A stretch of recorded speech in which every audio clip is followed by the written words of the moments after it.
After this week in Rome, I decided that I was going to read a passage from the Humanistics versus Authoritarian Ethics in the chapter 2 of Man versus Himself by Eric Fromm. And the reason why I chose this passage to read from was because I found it interesting how authoritarian ethics is basically the power over people, where in contrast, which is irrational authority, where in contrast, like rational authority is based on the equality of both the authority and the subject. And I found it interesting about how authority, like authoritarian ethics, affects children and how they actually grow up to become who they are. So here's the passage. The foundations of our ability to differentiate between good and evil are laid in childhood, first with regard to physiological functions and then with regard to more complex matters of behavior. The child acquires a sense of distinguishing between good and bad before he learns the difference by reasoning. His value judgments are formed as a result of the friendly or unfriendly reactions of the significant people in his life. In view of his complete dependence on the care and love of the adult, it is not surprising that an approving or disapproving expression on the mother's face is sufficient to teach the child the difference between good and bad. I found this part of the passage really interesting by talking about the significant people in their life and how that a significant person can influence or impact someone else in their decisions and eventually, I guess, how they end up living their lifestyle. Because as a child, you look up to people that you care about or you love, and you always are looking for the approval of someone. And we're talking about it in the other day in Great Books, how before usually a hero to someone would be not someone less intimate, like a famous athlete that you see on TV, or I don't know, maybe Batman, someone that you haven't really met and you probably won't.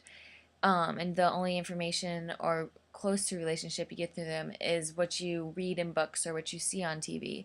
Where nowadays, the your hero, people's hero, is more personal, and it can be like your parents or your friends or your cousins, siblings, someone that you know and you interact with on pretty much a daily basis.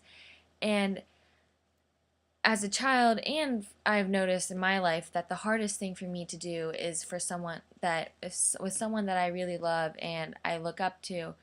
The hardest thing for me is to let them down and disappoint them. And by or disappointing someone is just the hardest thing for me, at least. And I guess you could say that if you're really the significant people in your life, you don't want to let down or get their disapproval. You're always searching for their approval in what you do and your actions. So if they express that, say, oh, that what you did was not good, or they just don't approve of your actions, you're going to take that more to heart than if it's someone that you're not really intimate with that says that wasn't good or what you did wasn't good. And so the significant people in your life are going to more impact you more in your actions, because if the person that you're really close to doesn't approve of what you do, then you're probably going to think, oh, that's bad, I shouldn't do it. Where if someone else that you're not as close to says you shouldn't do it, you're not going to take it as much to heart. So I just found that interesting part. And then, so going on, it says,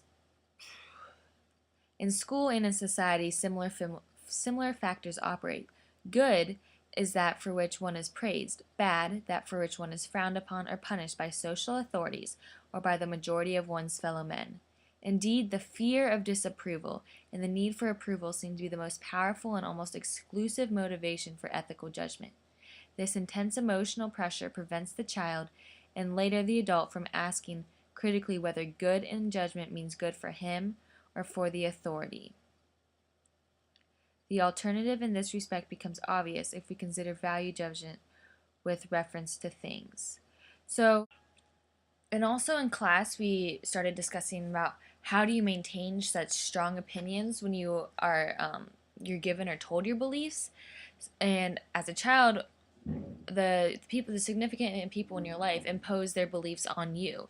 So you don't really choose as a child what religion you're born into, or your political beliefs, or really anything that you know as a child is based upon, or all your opinions that you know as a child is based upon what you've heard from other people. You don't use as a child, you don't really have the ability to reason through things as well because you haven't had the experiences and you haven't had as many interactions with others to make your own opinions. And these opinions usually grow up with you and as an adult. And it's almost like we talked about in class how fear is what drives you to keep such strong opinions, and because the fear of what you don't know yet. And so, as an adult, after growing up as a child with all these strong beliefs of which you were told to believe, it's kind of, I find it's probably really hard to take a step back and say, wait, where did I get these opinions? Why do I believe this? Why do I believe this? What other opinions are out there? What other beliefs? And it's hard to see what you don't know yet and kind of look at what you don't know yet and see what other people believe. And so I find it's like that's the hardest part, is stepping back and say, okay, what else is out there? What don't I know? And the reason why this is so hard to do is because what if you do, like, I think it's hard for people to do is because it's like, what if I do find something out there that really changes everything I believe around? What if I just have a whole new perspective that changes everything that I once knew is now totally different? And this fear is what holds people back from taking that step and going further to see why their opinions are so strong. So basically, that's what I found really interesting about the humanitarian versus authoritarian ethics, is that how people really intimate with you, your significant people that you know as a child growing up, are who impact you the greatest in your beliefs and your ethical beliefs and what you believe are good and bad. And these people, even if they don't realize how greatly they're affecting you, it does affect you.